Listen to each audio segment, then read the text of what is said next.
हरे कृष्णा, आप सब लोग का स्वागत है भक्ति वैभव कोर्स में। दंडवत प्रणाम। हम सब स्टडी कर रहे हैं श्रीमद् भागवत महापुराण प्रथम स्कंद अध्याय नंबर 11। इसके हम अंतिम पड़ाव में हैं। भगवान श्री कृष्ण का द्वारका में प्रवेश।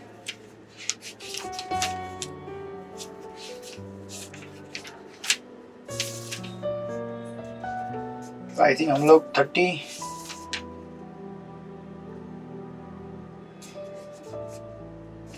तक हो गया। 35 श्लोक से। तो 35 श्लोक था। पृथ्वी पर भार स्वरूप राजाओं को मारने के बाद भगवान को राहत हुई। वे अपनी सैन्य शक्ति, अपने घोड़ों, हाथियों, रथों, पैदल सेना के बल पर गर्वित थे।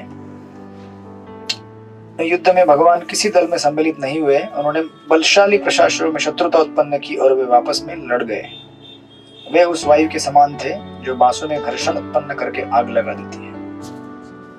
तो हमने देखा था किस प्रकार संसार में जितने भी जीव आपस में लड़ते झगड़ते हैं या अपने उनको ही कर्मों को एग्जॉस्ट करने के लिए लड़ते झगड़ते हैं। बस भगवान प्रेरणा दे देते हैं। जिसको अच्छा काम करना है उसको भगवान प्रेरणा देते हैं, आप अच्छा कीजिए, और जिसको बुरा करना है उसको भगवान प्रेरणा देते हैं, बुरा कीजिए।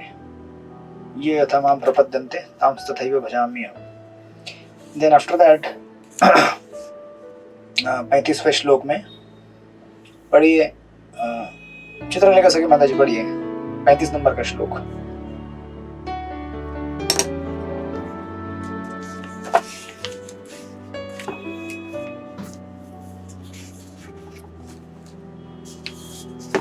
हरे कृष्णा, चित्रलेखा सखी माता जी पढ़िए। प्रणाम प्रभु जी। अस्मिन् अवतीर्णः स्वमायया प्रेमे श्रीरत्नकुटस्थो भगवान प्राकृतो यथा। ते पूर्ण पुरुषोत्तम भगवान श्री कृष्ण आपल्या अकारण कृपेने स्वतःच्या अंतरंगा शक्तीद्वारे या लोकात अवतीर्ण झाले आणि लौकिक कार्यात आसक्त असल्याप्रमाणे त्यांनी उत्तम स्त्रियांशी रमण केले। हरे कृष्ण। हरे कृष्ण। तो जैसे एक स्त्री और पुरुष इस संसार में एक साथ आते हैं और अपनी लीलाओं को प्रकट करते हैं, हमें भगवान की लीलाओं को देखकर भी ऐसा ही लगेगा कि भगवान ने भी क्या किया, सांसारिक स्त्री पुरुष जैसे स्त्रियों के साथ रहे। लेकिन यहाँ पे इसलिए वो शब्द का इस्तेमाल किया है कि भगवान एक मनुष्य के जैसे अपने आप को अवतरित कराते हैं। किसके बल पर? सो माया, राइट। तो आपको इस गीता में आपने इसका अर्थ देखा है अंतरंगा शक्ति के माध्यम से, और यहाँ पे अनुवाद में भी देखेंगे आप। अपनी अहेतुक कृपा से अपनी अंतरंगा शक्ति द्वारा इस लोक में प्रकट हुए, राइट। तो भगवान की लीलाएं कोई भी साधारण लीलाएं नहीं है, ये दिव्य स्तर पर होती है। इसलिए देखेंगे आप परपट में प्रभुपाद लिख रहे हैं एक 6-5 लाइन, भगवान का अपने सुयोग्य पत्नियों के साथ गृहस्थ के रूप में रहना कभी भी संसारी नहीं है, और उन सबके साथ उनका व्यवहार कोई संसारी यौन संबंध नहीं समझा जाना चाहिए। क्योंकि जो स्त्रियां थी वो भी क्या थी? भगवान की अंतरंगा शक्ति का विस्तार थी। प्रभुपाद वहां पे लिखते हैं, क्योंकि भगवान को पति रूप में प्राप्त करना कोटि कोटि जन्मों की तपस्या का परिणाम ही हो सकता है, राइट। ऐसे कोई भगवान का इतना निकटतम सखा या फिर सखी नहीं बन सकते, राइट। तो आपको प्रभुपाद फिर नीचे इसका मीनिंग देते हैं कि ऐसा क्यों करते हैं भगवान। जो भगवान विभिन्न लोकों में या इस मनुष्य लोक में प्रकट होते हैं तो वे बद्ध जीवों को दिव्य लोक में अपना नित्य दास, मित्र, जननी तथा जनक तथा प्रियतम बनाने हेतु आकर्षित करने के लिए ही अपनी दिव्य लीलाओं का प्रदर्शन करते हैं, राइट। जैसे आप सिनेमा में देखते हैं, सिनेमा में आपको दिखता है एक हीरो और हीरोइन एक प्रोडक्ट का मार्केटिंग करते हैं। प्रोडक्ट भले कितना भी घटिया हो, लेकिन आपके चहेते स्टार ने अगर उसको एडवर्टाइज किया है तो आप जाके ले लेते हैं, बराबर ना। क्योंकि हमें उससे प्यार है, किससे? जो एडवर्टाइज कर रहे हैं। प्रोडक्ट कोई भी होने दो। तो अब इस तथाकथित संसार में अगर ये तथाकथित एक साधारण पुरुष और स्त्री हमारे इतने चाहते बन सकते हैं, यू नो, तो फिर भगवान कितने हमारे प्रिय बन सकते हैं, क्योंकि उनका और हमारा संबंध तो कितना पुराना है और नित्य संबंध है, राइट। तो भगवान यहाँ पे एडवर्टाइज करने के लिए आते हैं स्पिरिचुअल वर्ल्ड। तो आपको इस दुनिया की चीजें नित्य स्तर पे रहती है, लेकिन आध्यात्मिक जगत की चीजें दिव्य स्तर पे रहती हैं। तो दिखाने के लिए आते हैं कि देखो मेरे साथ रहोगे तो इस प्रकार, यू नो, राजमहलों में रहोगे, रानी बन के रहोगी। है ना? इस दुनिया में प्रलोभन मिल सकता है आपको कि अरे अगर किसी से विवाह करना है तो ये ऐसी स्त्री होनी चाहिए, इतने गुण होने चाहिए, किसी पुरुष से शादी करनी चाहिए तो इतना बड़ा नौकरी होना चाहिए, इतना यू नो प्रॉपर्टी होना चाहिए, राइट। तो भगवान भी बोलते हैं ठीक है मेरे साथ रहोगे तो देखो क्या क्या मिलेगा, न केवल ये सब चीजें, लेकिन साथ में एश्योरिटी और गारंटी कि ये आपसे कभी भी छीना नहीं जाएगा। जबकि संसार में कितना भी हम एश्योरिटी और गारंटी के साथ किसी से यू नो कुछ कॉन्ट्रैक्ट करें या साथ में रहने का एक यू नो प्रसंग बनाए, लेकिन समय या फिर संसार की जो गतिविधियां हैं वो आपको अलग कर ही देंगी, राइट। तो इस प्रकार भगवान यहाँ पे प्रभुपाद लिख रहे हैं, एडवर्टाइज करने आते हैं, जहाँ भगवान नित्य सेवा विनिमय का प्रतिदान करते हैं। इस भौतिक जगत में यह सेवा विकृत रूप में दिखती है और असमय ही छिन्न हो जाती है, जिससे बहुत ही कटु अनुभव होता है। तो जितने भी हमने बनाए हैं इस जगत में आसक्तियां, और जिनसे भी हमने प्रेम किया है, चाहे वो व्यक्ति हो, कोई वस्तु हो, या कोई पशु हो, कोई प्राणी हो, इन सब का अंत किस में होने वाला है? एक बहुत ही कटु अनुभव में होने वाला है, ठीक है ना। तो डरना मत कोई, क्योंकि जहां तक हम उस संबंध को आध्यात्मिक बनाते हैं तब तक वो संबंध हमारे लिए क्या है? मधुर मधुर बनते जाएगा। और जहां तक उसे हम स्पिरिचुअलाइज नहीं करेंगे वहां तक वो हमारे लिए बहुत ही भयानक, दर्दनाक और बहुत ही कड़वाहट वाला एक यू नो एक्सपीरियंस होने वाला है। आप विचार कीजिए ना, अगर आपने कोई चीज बहुत कष्ट करके अर्जित की है, दिन रात मेहनत करके, आप उसको कितना बचाना चाहते हैं? चाहते कि नहीं चाहते? कितना प्रयास करते हैं उसके लिए कि अरे इसको ये सिक्योरिटी दी जाए, यू नो, ये गर्मी से खराब ना हो जाए, बारिश से खराब ना हो जाए, ठंडी से खराब ना हो जाए, डबल ट्रिपल लेयर प्रोटेक्शन देते हैं कोई अगर वस्तु रहेगी आपके पास प्रीशियस।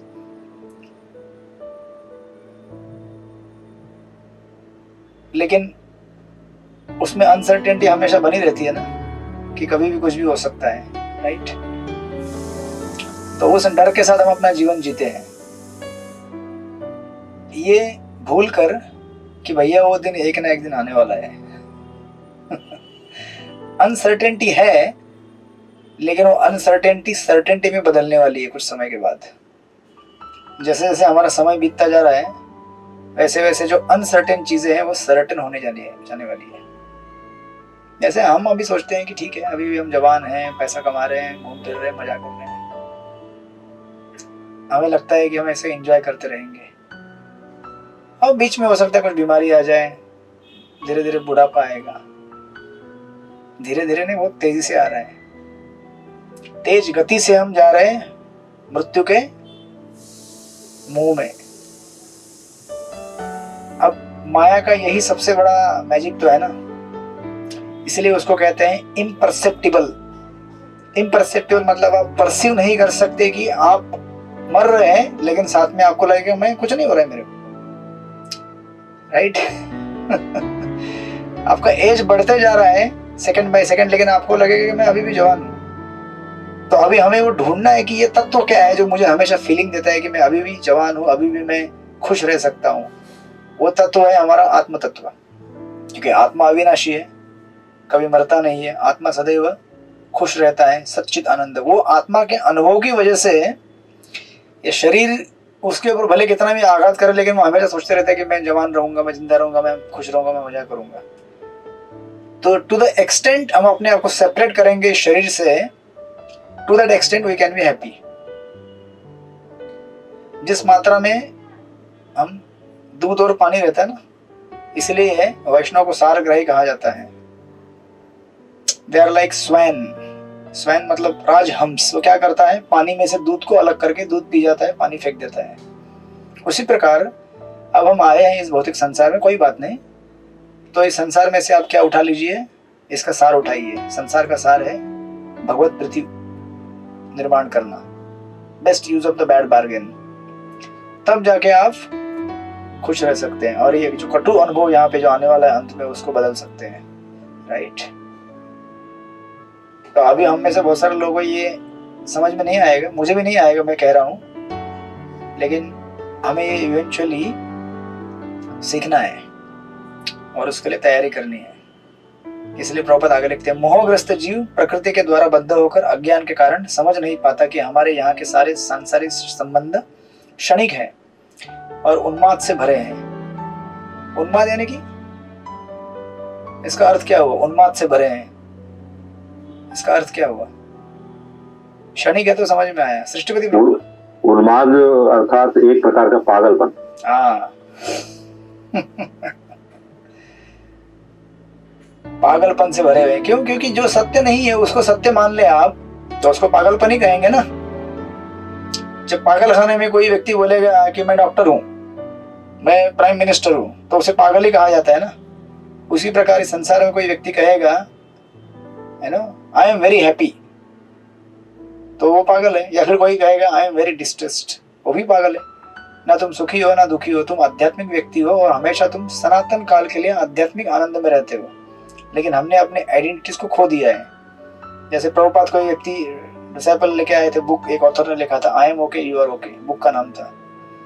प्रभुपाद बोले you are not okay because you are not serving Krishna. I am okay because I am serving Krishna.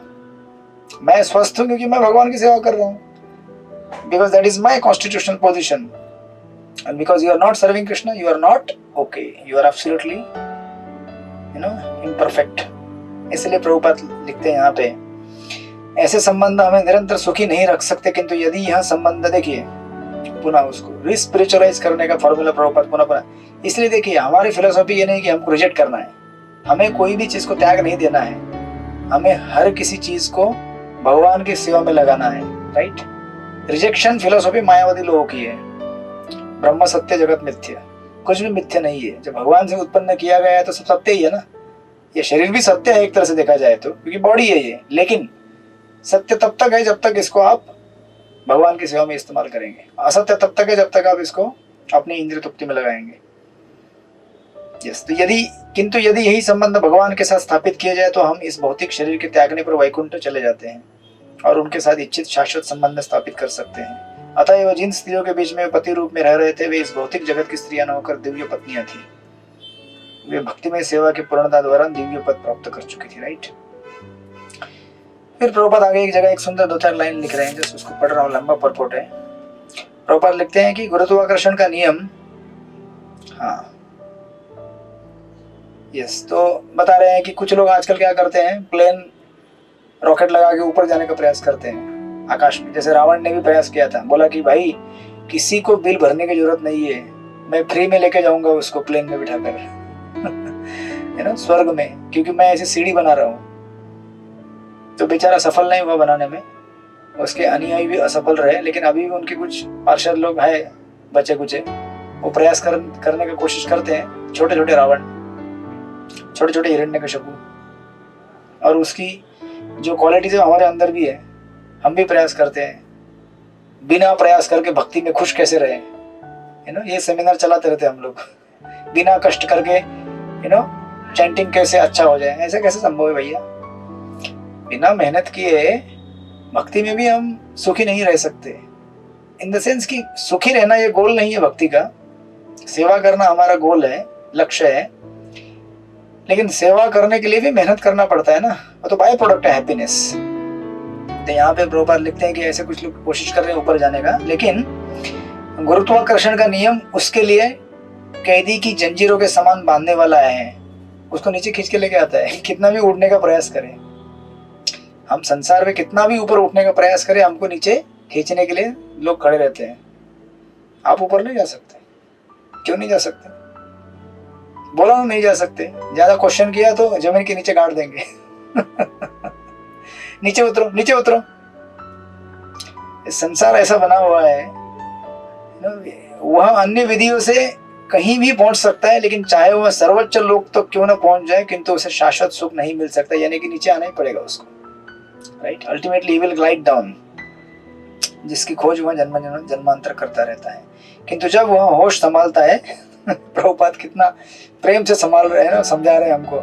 किंतु जब आपको होश आएगा, है ना, जैसे आपने बहुत सारी शराब पी ली है तो होश खो बैठते हैं, जब 2-4 झापड़ लगेंगे, नशा उतरेगा, ऐसे ऐसे करेंगे, हाँ अभी अब बताओ क्या करना है। तो जब हमको नशा उतर के होश आएगा, तो ब्रह्म सुख की खोज यह जानते हुए करता है कि वह जिस असीम सुख की खोज कर रहा है वह इस भौतिक जगत में कभी प्राप्त हो ही नहीं सकता।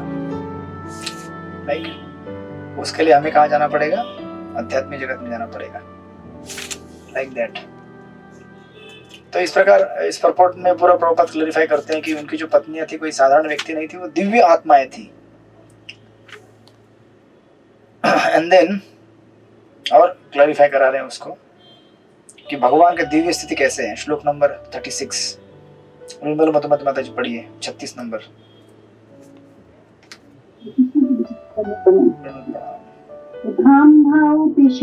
अमल वल्हास्य वीर अवलोकनिहत मदन अपीयासाम सम्मुहि चापम अजात प्रमद स्त्री उत्तमा तायस्ते इंद्रियम विमुथितुम कोई के नाशेकु।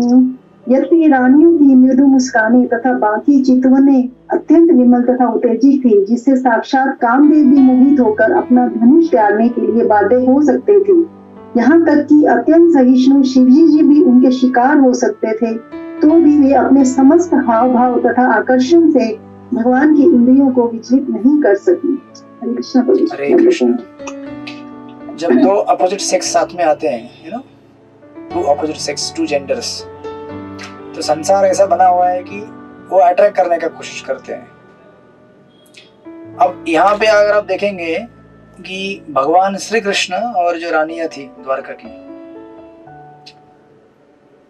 इनमें ऐसा नहीं था। और अगर ऐसा था भी, अगर आप देखेंगे कि रानियां इतनी सुंदर थी और उनसे जो मदन है क्यूपिड, वो भी मोहित हो जाते थे उनको देखकर, लेकिन भगवान कभी उनके कंट्रोल में नहीं आए इन रानियों के।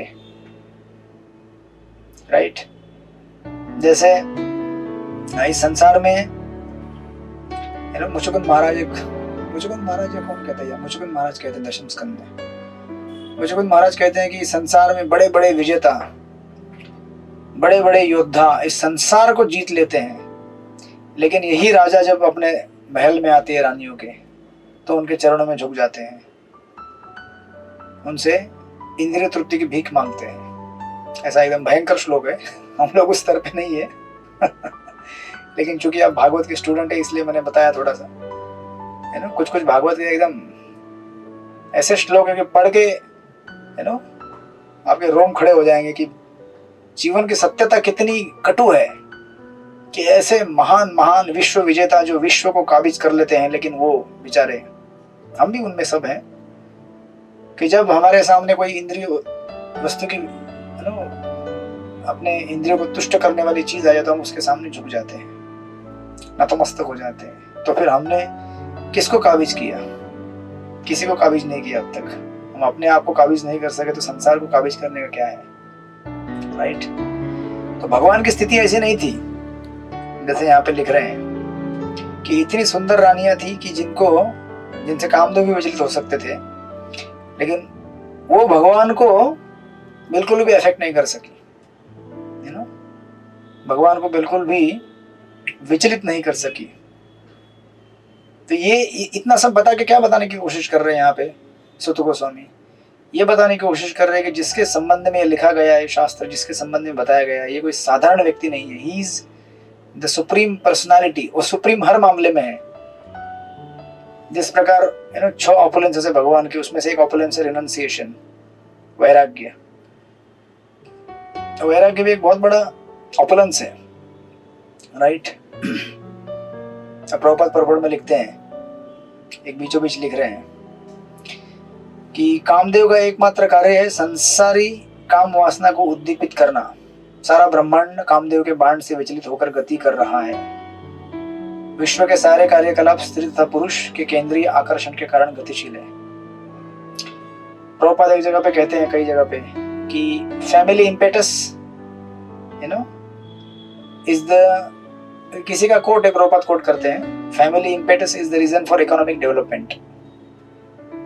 अगर सब लोग वैरागी बन जाए बाबा लोग, तो फिर संसार में इकोनॉमिक डेवलपमेंट होगा ही नहीं। क्योंकि एक्चुअली देखा जाए तो हमें क्या लगता है, मतलब अगर हमको जीवन निर्वाह करना है तो हमें क्या चाहिए? अगर किसी को अपने जीवन निर्वाह करना है, संसार में जन्म लिया हमने, तो क्या चाहिए उसको? बताइए क्या चाहिए, क्या क्या जरूरत है उसकी? बताइए बताइए। रोटी कपड़ा मकान। अच्छा, फिल्मों में क्या चाहिए? RKM, रोटी कपड़ा मकान। अगर हरे कृष्ण गुरु जी का नाम, अगर इंसान अगर भगवान की सेवा करता है तो उसकी जितनी जरूरत होती है भगवान अपने आप ऑटोमेटिकली पूरी करते हैं, जैसे भी हो। ठीक है, धीरे धीरे आपकी आवाज है, लेकिन हमें समझ में आ रहा है थोड़ा आप क्या बोल रहे हैं। हरे कृष्ण प्रभु जी, आ रही है प्रभु जी? ऐसे समझ में आया।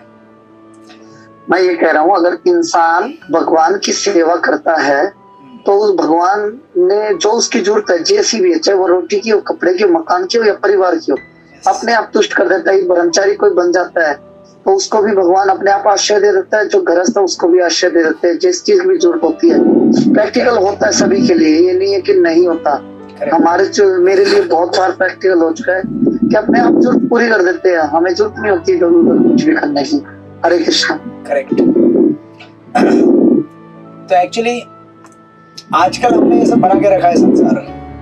ये जो आज का मॉडर्न सिविलाइजेशन है, इसमें इतनी सारी चीजें हैं जो एक्चुअली जरूरत की नहीं है इंसान को, लेकिन वो उससे क्या हो गया है, एडिक्ट हो गया है, आसक्त हो गया है, तो बेचारा फंस गया पूरी तरह। अभी उसके बगैर जी नहीं सकता। अब ये लाइट नहीं रहेगा तो हम नहीं रह सकते। पंखा नहीं चलेगा तो नहीं रह सकते, मोबाइल नहीं रहेगा तो नहीं रह सकते, कुकिंग करने के लिए अगर गैस नहीं रहेगा तो हम चूल्हे पर नहीं बना सकते। और खाने के लिए एक थोड़ा भी नमक अगर इधर उधर हो जाए, पूरा दिन खराब हो जाएगा, हमारा दिमाग खराब हो जाएगा।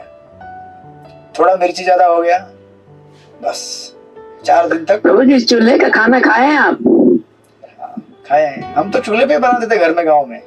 जी, बहुत टेस्टी होता है ना। हाँ, मेरी माँ तो चूल्हे पे ही बनाती थी। हम भी उसी जमाने के हैं।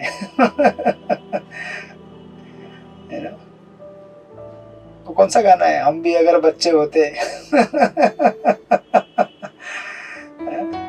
तो नाम मेरा होता पबलू डब्लू, क्या क्या होता है ना, वही ना। आपको याद है? खाने को मिलते लड्डू। दुनिया बोलती हैप्पी बर्थडे टू यू ना। यस।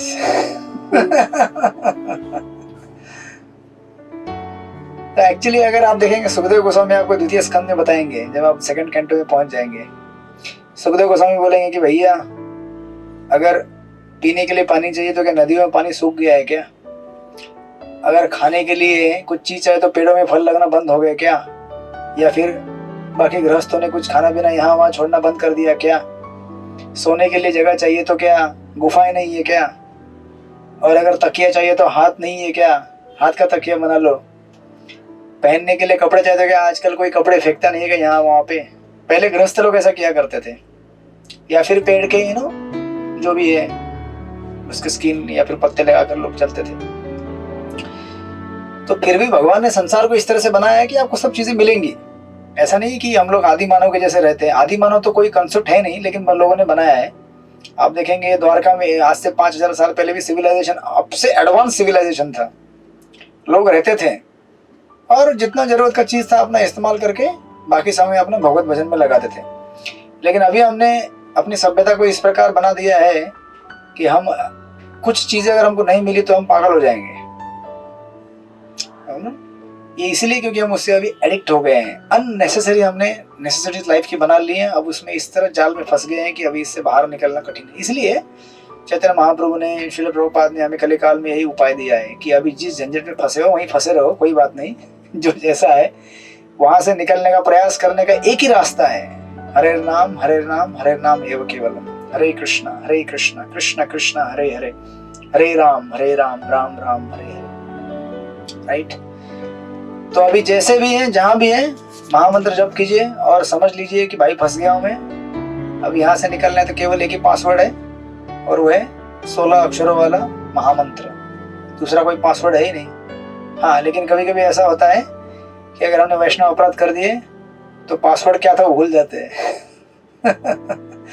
फिर रॉन्ग पैटर्न दबा देते हैं हम लोग, है ना? वैष्णव अपराध करने से ऐसा होता है, रॉन्ग पैटर्न चलता है। या फिर ज्यादा इंद्रिय तृप्ति कर ले तो सही पैटर्न दबाते हैं तो फिर भी लगता है कि पैटर्न ठीक से दबा नहीं है, क्योंकि मन भले महामंत्र में आता है लेकिन फिर भी इंद्रिय तृप्ति में फंसा रहता है। तो एक्चुअली हमारे लिए दो चीजें बाधक होती हैं, वैष्णव अपराध और इंद्रिय तृप्ति। ये दोनों चीजों को अगर हम संभालेंगे तो हम इस संसार से बाहर निकल सकते हैं। राइट?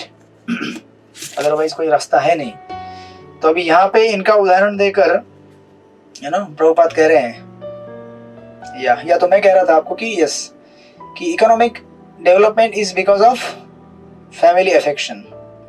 फैमिली अफेक्शन नहीं रहता तो फिर इकोनॉमिक डेवलपमेंट होगा ही नहीं। कोई बोलेगा जरूरत क्या है भाई, मेरे को अकेले रहना है तो मैं एक झोपड़ी में रह लेता हूँ, खाने का है तो यहाँ वहाँ पेड़ के नीचे जो फल गिरेंगे या फिर नदियों में जो पानी में खा के रह लूंगा। लेकिन संसार जीवों के भौतिक इच्छाओं से बना हुआ है। राइट? और कलिकाल में तो अभी कोई इतना शुद्ध है नहीं, है ना? तो अभी हम सब अगर इस चीज को ज्यादा बोलेंगे तो फिर भक्त कितने बनेंगे पता नहीं इसीलिए प्रभुपाद ने कहा कि भाई जैसे भी हो, जो भी हो, स्थाने स्थिता, अपने अपने स्थान में रहो और भगवान का भजन करो। राइट? इसलिए प्रभुपाद आगे लिखते हैं, बहुत सुंदर लिख रहे हैं, कहाँ चला गया या ये प्रभुपाद के पर्पस इतने मेडिटेटिव हैं कि आप इनको पढ़ेंगे और तो रिवाइवल आता है। एक्चुअली क्या है ना, श्रील प्रभुपाद की किताबों को पढ़ने का ये एक फायदा है कि चैंटिंग करने में बहुत इंस्पिरेशन आता है। एटलीस्ट मुझे तो आता है, आप लोगों को भी आता है। राइट? आता है ना? नहीं आता है? अरे हाँ या ना बोलिए, आता है कि नहीं आता है? आएगा। हाँ, क्योंकि होता क्या है, अभी हम सबको मेडिसिन तो पता है। मेडिसिन क्या है? हरि नाम। राइट? बाकी डाइट तो हम ले लेते हैं प्रसाद, उसके बारे में बताने की जरूरत नहीं है लेकिन मेडिसिन लेने में थोड़ा आगे पीछे कर देते हैं हम लोग। लेकिन जैसे प्रभुपाद की किताबें पढ़ते हैं, बार बार यही एम्फेसिस रहता है प्रभुपाद का कि भैया दवाई ठीक से लो, दवाई ठीक से लो। तो कोई लोग बोलते हैं कि इतना किताब पढ़ने की क्या जरूरत है, हमको मालूम है हरिनाम है। अरे भैया मालूम है, लेकिन हम कैसे हरिनाम लेते हैं, कितना प्रायोरिटी से लेते हैं, उसको एम्फसाइज करने के लिए इतनी सारी किताबें दी गई है प्रभुपाद द्वारा। प्रभुपाद लिखते हैं आगे लिखते हैं कि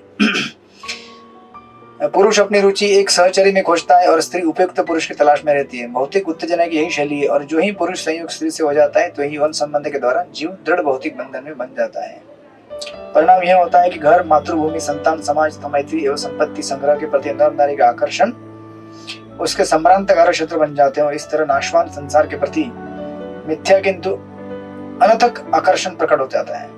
अतः जो लोग अपने घर अर्थात भगवत धाम वापस जाने के लिए मोक्ष पद पर अग्रसर है, विशेषकर श्रीमद् भागवत के विद्यार्थी, श्रील प्रभुपाद के ऐसे हेवी पर्पट्स भगवत गीता में नहीं मिलेंगे आपको, हैं, लेकिन इतने हेवी नहीं रहेंगे लेकिन आप अगर ग्रेजुएट हो जाए भागवतम पढ़ के तो पोस्ट ग्रेजुएट स्टडी में आपको ये मिलेगा। नहीं तो आप बोलेंगे यार हम सब गृहस्थ लोग हैं, हम लोग संसार में रहते हैं, आप हमको ये सब क्यों पढ़ा रहे हैं। यही समझाने के लिए हम नहीं पढ़ा रहे हैं, प्रभुपाद पढ़ा रहे हैं, हम भी उस स्तर पे नहीं है। यही समझाने के लिए बता रहे हैं प्रभुपाद की ये सब चीजें क्या है, नाशवान है। भले ये हमको अभी सुनने में बहुत कठोर लगता है, अरे ऐसे कैसे नाशवान है, हम लोग इतना मेहनत करते हैं, कष्ट करते हैं, आप हमको गाली दे रहे हैं क्या, हमको डांट रहे हैं तो आचार्य बहुत कृपाशाली है। जैसे मैं क्या सुन रहा था उस दिन, प्रभुपाद का महाराज का लेक्चर सुन रहा था, तो महाराज बोल रहे थे कि मेरे पिताजी जब मुझे डांटते थे ना, राधानंद स्वामी महाराज कहते थे कि मेरे पिताजी कभी मैं गड़बड़ करता था ना, घर में बहुत मस्ती करता था या फिर कुछ गलत काम करता था, तो पिताजी ना सबसे पहले बोलते थे, देख बेटा अब मैं तुझे ना सजा देने जा रहा हूँ, जब मैं सजा दूंगा ना, हाथ में बेल्ट लेते थे अपना, बेल्ट पता है आपको, बेल्ट लगाते हैं वो, बेल्ट हाथ में लपेटते थे पूरा ऐसा गोल करके, और बोलते थे देख अब मैं तुझे पीटने वाला हूँ, लेकिन तेरे से ज्यादा दर्द मेरे को होने वाला है ऐसा बोल के कहते थे कि तेरे से ज्यादा दर्द मुझे होगा जब मैं तुझे पीटूंगा, ठीक है। अच्छा, महाराज उस लेक्चर में कह रहे थे, जब महाराज सुनते थे अपने पिताजी से ऐसा, कहते थे क्या बकवास कर रहे हो, आप मुझे पीटेंगे तो मुझे दर्द होगा कि आपको दर्द होगा क्योंकि महाराज जब छोटे थे सोचते थे कि कौन सा फिलॉसफी है, पीट रहे हैं मुझे, दर्द इनको होगा, ये सब बकवास बंद करो, मुझे नहीं। ऐसा महाराज मतलब चिढ़ के उनसे झगड़ा करते थे, तो महाराज के पिताजी जस्ट टच करते थे बेल्ट को ऐसा, और लेकिन कहते थे कि मैं आपको ऐसे सुझा दूंगा तो आपसे ज्यादा दर्द मुझे होगा, ठीक है ना, ये आपके भले के लिए कर रहा हूँ लेकिन महाराज बोलते थे क्या फिलॉसफी है ये। तो महाराज ऑफकोर्स बोले कि आज हमें समझ में आता है कि वो चीज क्या थी। उसी प्रकार जब प्रभुपाद हमको ऐसे थोड़े हैवी पर्पट्स के साथ हैमर करते हैं, तो समझना चाहिए कि प्रभुपाद ये हमारे हित के लिए कर रहे हैं, राइट, और हमें समझाने के लिए कर रहे हैं कि हमारे हित के लिए हमें क्या करना चाहिए। तो अतः जो लोग अपने घर अर्थात भगवत धाम वापस जाने के लिए मोक्ष पथ पर अग्रसर है, विशेषकर उनके लिए शास्त्रों का आदेश है कि वे इस प्रकार के भौतिक आकर्षण के साज सामान्य से बचे रहें, और ऐसा तभी संभव है, वह उसका उपाय भी दिया है, जब भगवत भक्तों अर्थात महात्माओं की संगति की जाए। ये हमेशा प्रिंसिपल याद रखिएगा, हम अपने बलबूते पर भौतिक आकर्षण से छूट नहीं सकते, हमें ऐसे महात्माओं का संग करना पड़ेगा जो भौतिक आकर्षणों से मुक्त हो चुके हैं, जैसे सुखदेव गोस्वामी, परीक्षित महाराज, श्रील प्रभुपाद और हमारे सारे आचार्य। जितनी मात्रा में हम इनका संग करेंगे उतनी मात्रा में हम मोक्ष पथ पर अग्रसर होते जाएंगे, और जितनी मात्रा में हम भौतिकवादी लोगों का संग करेंगे उतनी मात्रा में हम उनके प्रति आकर्षित होते जाएंगे।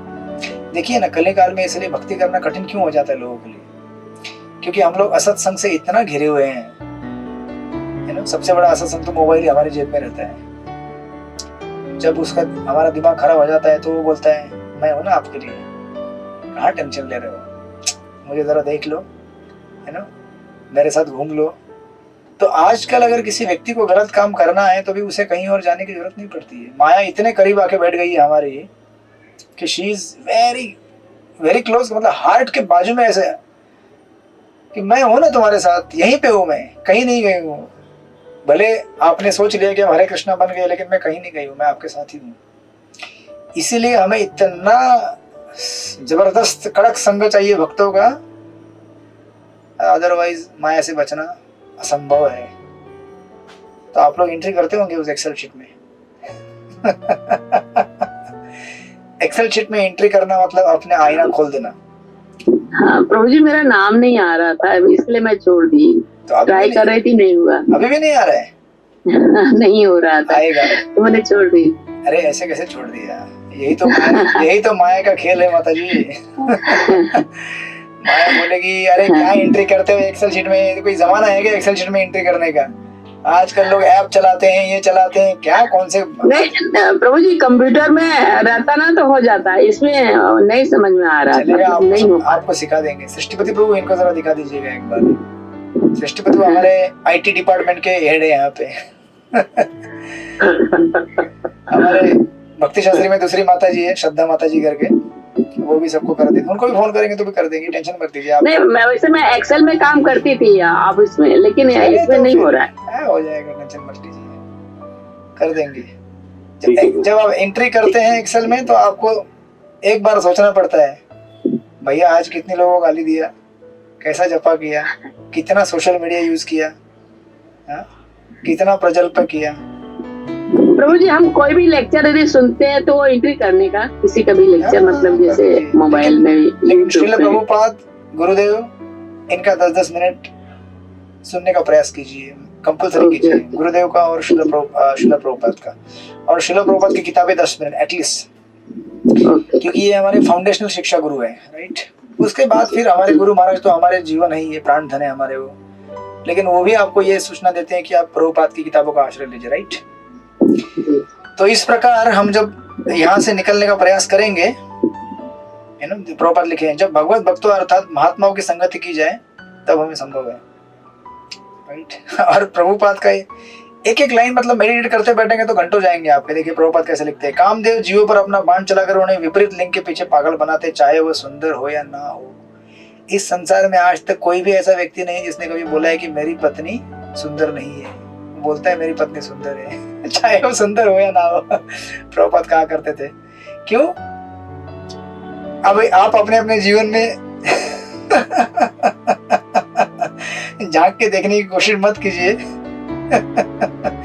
कौन सुंदर है नहीं है। सुंदर व्यक्ति आत्मा, हम हमेशा इसलिए कहते हैं कि सुंदर व्यक्ति आत्मा से होता है, शरीर से नहीं होता है। लेकिन माया का प्रभाव ऐसा है कि किसी से भी एक बार आप किसी व्यक्ति से आसक्त हो गए तो फिर उसके सिवा आपके जीवन में मतलब आप बोलेंगे जी है ना, हम बने तुम बने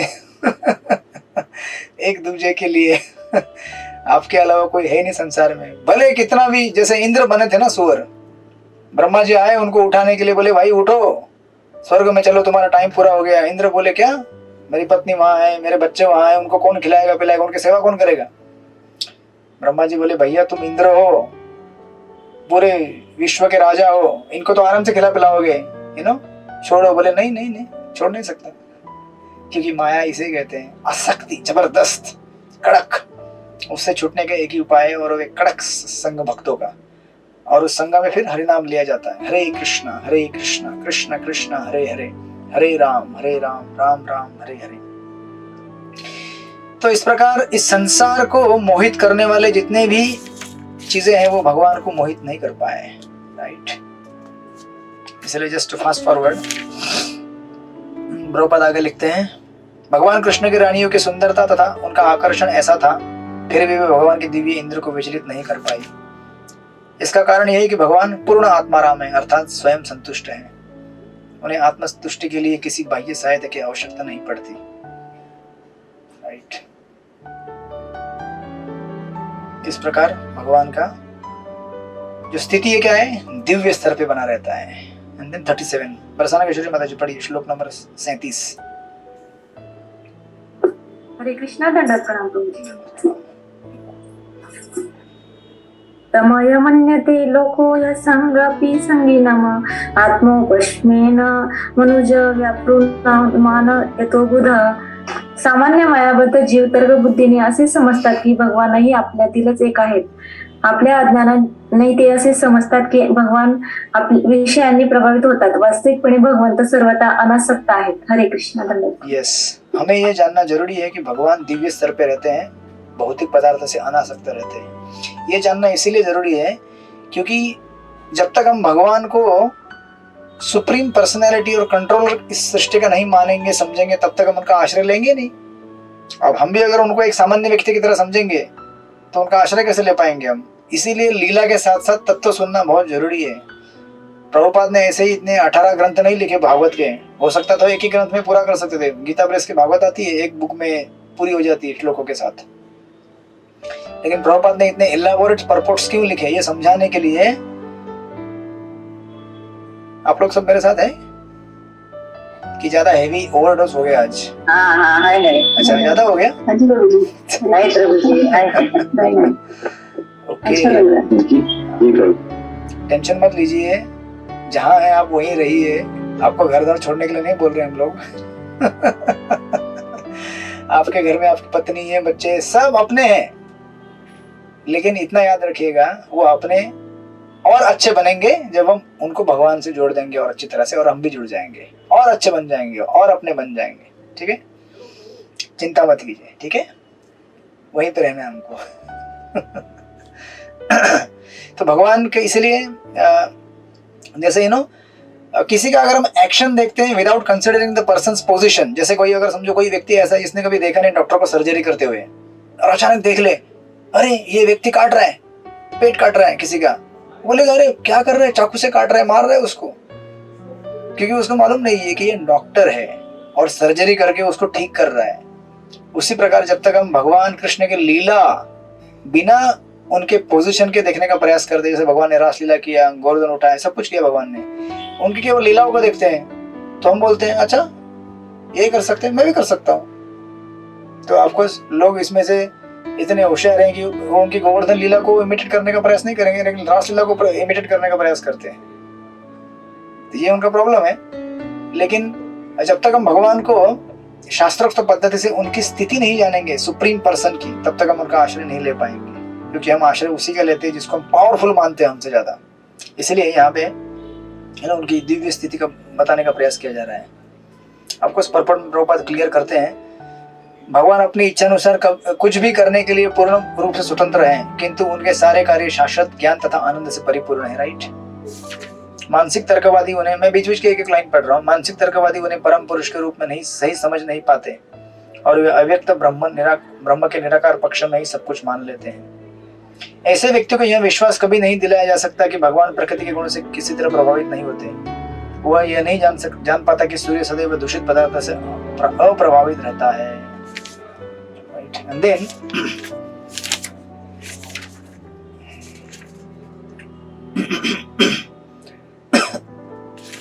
आगे वाला 38 नंबर का, पांडु सखी माता जी पढ़िए, 38 नंबर है। आपने पढ़ा? आपने अच्छा आज क्लास में पढ़ लिया ना आपने एक बार कि नहीं पढ़ा? नहीं पढ़ा। हाँ तो ठीक है, पढ़िए। हरे कृष्ण प्रभुपाद प्रणाम। एतत् इष्णम् ईशस्य प्रकृतिस्थ अपि तद्गुणा नाद्युज्यते सदा आत्मस्थ यथा बुद्धि तत् आश्रया। यह तो भगवान की अलौकिकता है कि वे भौतिक प्रकृति के गुणों के संसर्ग में रहते हुए भी उनसे प्रभावित नहीं होते। इसी प्रकार जिन भक्तों ने भगवान की शरण ग्रहण कर ली है वे भी भौतिक गुणों से प्रभावित नहीं होते। तो अभी यहाँ पे उन्होंने उत्तर दिया सुत गोस्वामी ने कि भगवान ऐसे व्यक्ति नहीं है जो अपना ऑपुलेंस किसी के साथ शेयर नहीं करते हैं। इस संसार में अगर किसी के पास कुछ ऑपुलेंस रहेगा, कुछ संपत्ति रहेगी, तो क्या करता है व्यक्ति? बोलता है नहीं मैं किसी के साथ बांटूंगा नहीं, बांटूंगा तो कम हो जाएगा, मेरा अपना है, मैं अपने पास रखूंगा।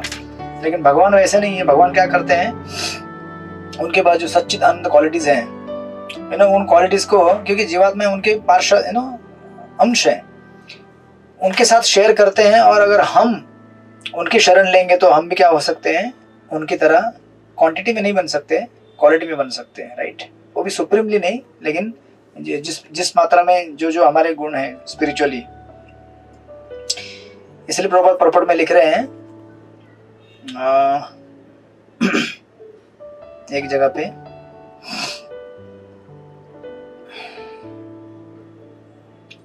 अगर आप शुरू से देखेंगे पर्पट में, हरिया भगवान, दूसरी लाइन से, हरिया भगवान परम दिव्य पुरुष है जो भौतिक प्रभाव की परिधि के बाहर स्थित होते हैं। इन तथ्यों की पुष्टि आचार्य शंकर द्वारा भी की गई है। कोई यह तर्क कर सकता है कि लक्ष्मी देवी के साथ उनका संबंध दिव्य हो सकता है, लेकिन जिस यदुवंश में उत्पन्न हुए थे उसके साथ या जरासंध तथा भौतिक गुणों से लिप्त रहने वाले अन्य असुर के साथ उनका ऐसा संबंध कैसे हो सकता है? उसका यही उत्तर है कि किसी भी दशा में भगवान के भगवत तक कभी भी प्रकृति के गुणों के संपर्क में नहीं आती। वस्तुतः वे ऐसे गुणों के संपर्क में इसलिए लगते हैं क्योंकि वे हर वस्तु के उद्गम हैं। राइट। तो हमें कभी भी ऐसा लगेगा क्योंकि भगवान के सारे पार्षद है। राइट।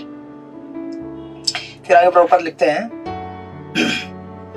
तो भी वे ऐसे गुणों कर्म के ऊपर रहते हैं, इसलिए वे योगेश्वर कहलाते हैं। अर्थात दूसरे शब्दों में कहना चाहो तो वे कि वे सर्वशक्तिमान हैं। और फिर आगे यहाँ तक कि उनके विद्वान भक्त भी भौतिक गुणों से प्रभावित नहीं होते जिन्होंने उनका आश्रय ग्रहण किया है। जैसे आगे आप देखेंगे 6 गोस्वामी का उदाहरण दिया है, और आगे 3-4 लाइन आगे लिखते हैं, ऐसे महाभागवत अर्थात भगवत प्रेमी अर्थात प्रथम कोटि के मनुष्यों के बीच विचरण करते हुए भी प्रकृति के 3 गुणों से उत्पन्न मान या अपमान, भूख या तृप्ति, इंद्र या जागरण से कलुषित नहीं होते। इसी प्रकार उनमें से कुछ सांसारिक आचरण में रहकर भी उनसे अप्रभावित बने रहते हैं। जब तक जीवन में उदासीनताएं नहीं होती तब तक, ये लाइन देखिए कितनी इंपॉर्टेंट है, जब तक जीवन में ये उदासीनताएं नहीं होती तब तक कोई अध्यात्म में स्थित नहीं माना जाता। तो अल्टीमेटली हम सबको इस सिचुएशन में आना है कि भूख, प्यास, मान, अपमान। आपने देखा कदम कानन स्वामी महाराज का लास्ट वीडियो देखा होगा आपने, जो अपने जीवन को अभी, जीवन मतलब बेसिकली शरीर को छोड़ने वाला है, वो अगर इतना कॉन्फिडेंटली, इतना विश्वास के साथ कह सके कि thank you, goodbye, see you again, मिलते हैं बहुत जल्दी, मतलब वो क्या कर रहे हैं, देख पा रहे हैं आगे की नेक्स्ट डेस्टिनेशन उनका जो है बहुत ही ऑस्पिशियस है, भगवान के साथ सेवा करने के लिए जा रहे हैं। तो बोल रहे we will meet you again. मुझे नहीं लगता हम में से किसी को अगर ये स्थिति इस समय दी जाए हम बोल पाएंगे थैंक यू, अच्छा लगा बहुत, हम लोग साथ में पढ़ाई किए भक्ति वैभव। अभी हम मिलते हैं अगले क्लास में नहीं, अगले जन्म में। वो कॉन्शियसनेस, वो माइंड तभी प्रिपेयर हो पाएगा जब हम क्या होंगे, इन सारी भौतिक चीजों से उदासीन हो जाएंगे। राइट। दिव्यता तथा भगवान के पार्षद एक ही आध्यात्मिक धरातल पर रहते हैं और उनकी महिमा सदा ही योगमय अर्थात भगवान की अंतरंग शक्ति के कर्म द्वारा पुनीत होती रहती है। और फिर ऑफ कोर्स प्रभुपाद गीता में लिख रहे हैं कि कभी कभी ऐसा हो सकता है उनके भक्त सदाचार से नीचे गिर जाए तो भी प्रभुपाद कहते हैं, गीता में 9:30 में बलपूर्वक घोषित करते हैं कि यदि पूर्व कल्मश के कारण कोई भक्त पतित हो जाए तो भी उस भक्त को भगवत भक्ति के रूप में पूर्ण रूप से प्रवृत्त रहने का कारण पूर्णतया दिव्य मानना चाहिए, क्योंकि इवेंचुअली वो क्या हो जाएगा, वापस अपने पोजीशन में सिचुएट हो जाएगा, भगवान उसको प्रोटेक्ट करेंगे। एंड देन फाइनली लास्ट के वर्स में कंक्लूड करते हैं चैप्टर को सुध गोस्वामी। सृष्टिपति को पढ़िए 39। हरे कृष्णा प्रभु जी, दत्त प्रणाम। प्रणाम। तम मे निरे अबला मूढ़ा स्त्रैणम च अनुव्रतम रहा अप्रमाण विदो भर्तुर ईश्वरम मतयो यथा। वे सरल तथा सुकोमल स्त्रियां सचमुच ही सोच बैठी कि उनके प्रिय पति भगवान श्री कृष्ण उनसे आकर्षित हैं और उनके वशीभूत हैं। वे अपने पति की महिमाओं से उसी तरह अनजान थी जिस प्रकार नास्तिक लोग परम नियंता के रूप में भगवान से अनजान रहते हैं। हरे कृष्णा प्रभु। हरे कृष्णा। तो इतना सब जानने के बाद भी नहीं जानती थी। जैसे एक सुंदर उदाहरण देते चैतन्य को एक जगह पे कि अगर समझो किसी व्यक्ति ने समंदर के किनारे पे जाकर बैठा है, ठीक है, और देख रहा है कि समंदर इतना बड़ा विशाल है, कितना गहरा होगा पता नहीं मुझे यार कितना गहरा होगा, आई डोंट नो। ये एक व्यक्ति हो गया एग्जांपल 1।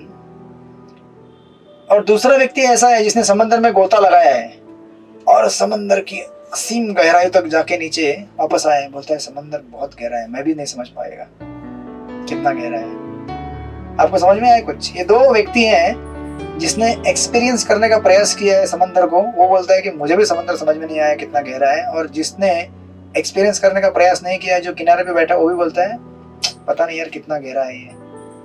समझ में आया आपको कुछ कि नहीं आया? जो सेकंड लेवल का आदमी है वो एप्रिसिएशन में, वो वंडर में बोलता है कि अरे भैया सचमुच ये कितना अथांग महान है, भगवान कितने विशाल और कृपाशाली कि उनकी कृपा को मैं भी नहीं समझ सकता। और जिसने उनकी कृपा को टेस्ट नहीं किया वो भी बोलता है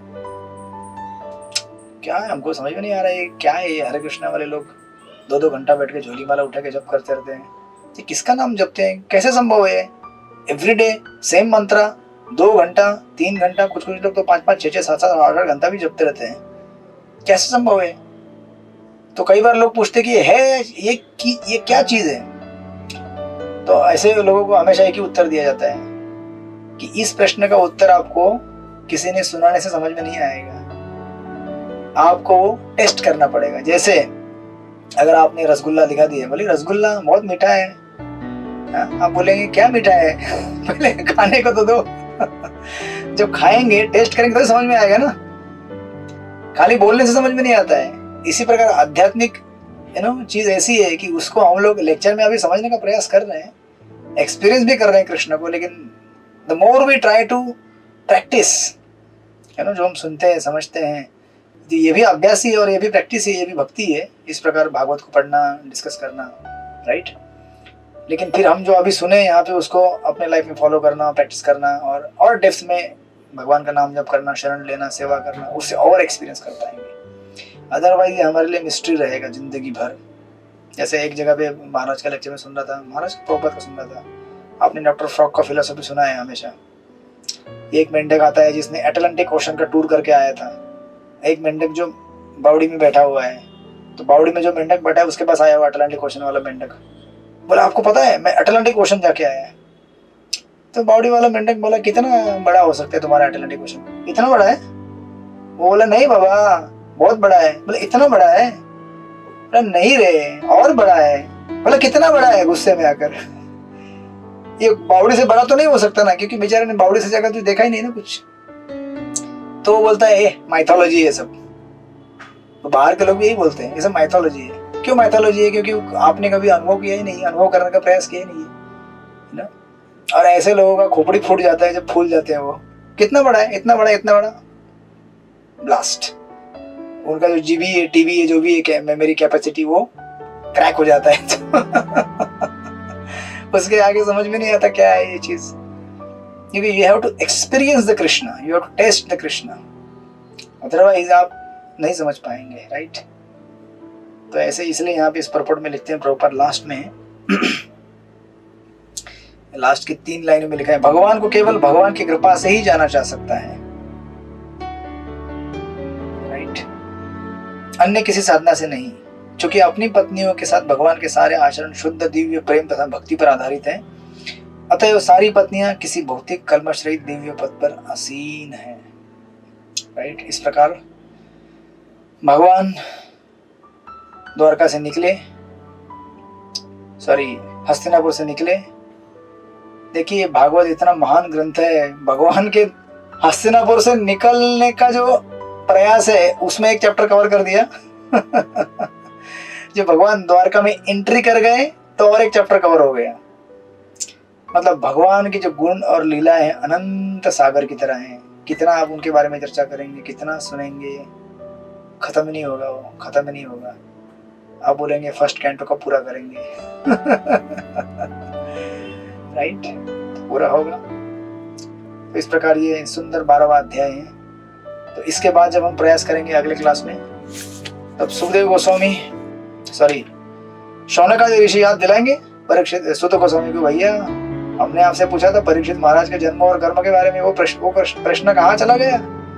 आप तो पूरा इस तरह से टूर मार दिए कि पूरा हमको कहाँ कहाँ घुमा के लेके आ गए। वृंदावन लेके गए, द्वारका लेके गए, कहाँ कहाँ गए। अभी वापस आइए मेन क्वेश्चन पे।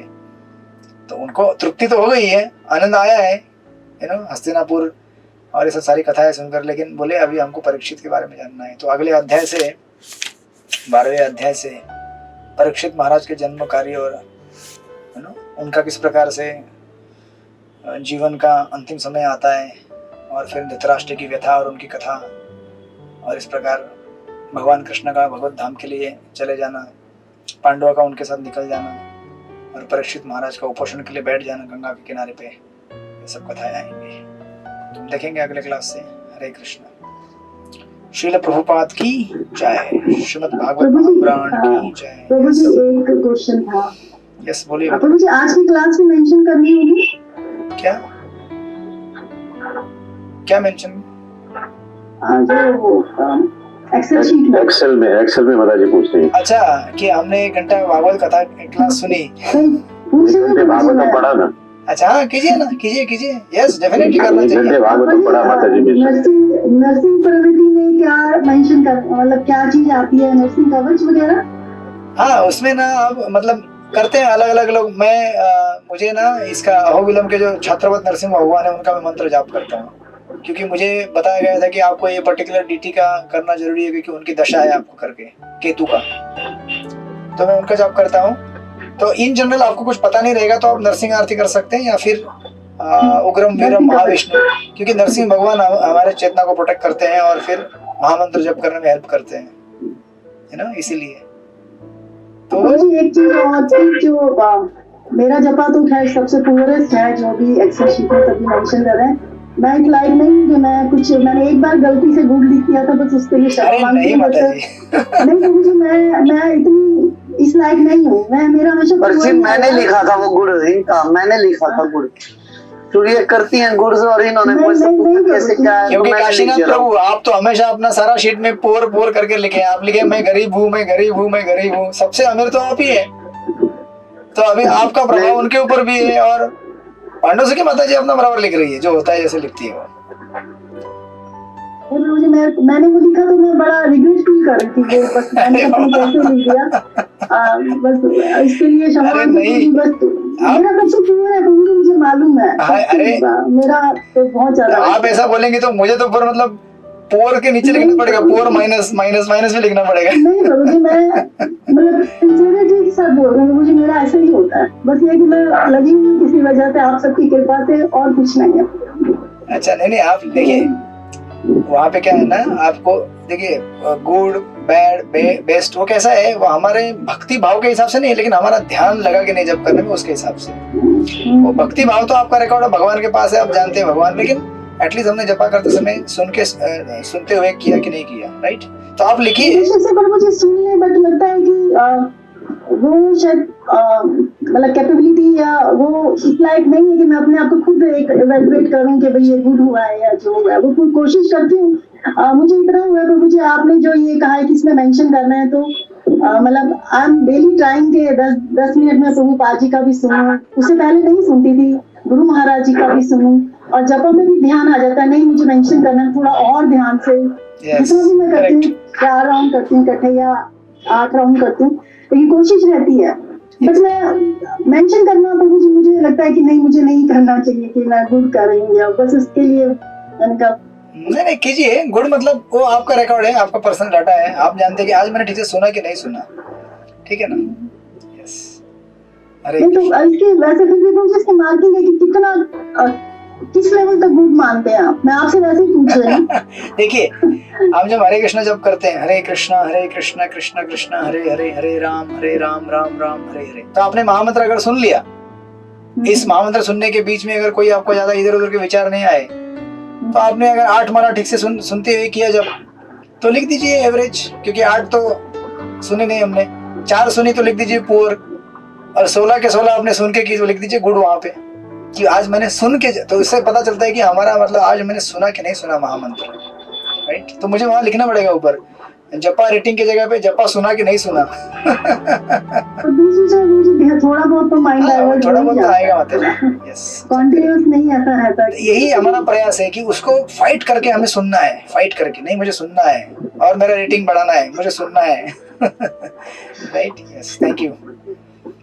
यस, हरिपरायण प्रभु, आपके प्रश्न मुझे दे रहे हैं, अध्ययन क्वेश्चन आंसर भेज दो प्रभु जी। यस यस याद कर रहे।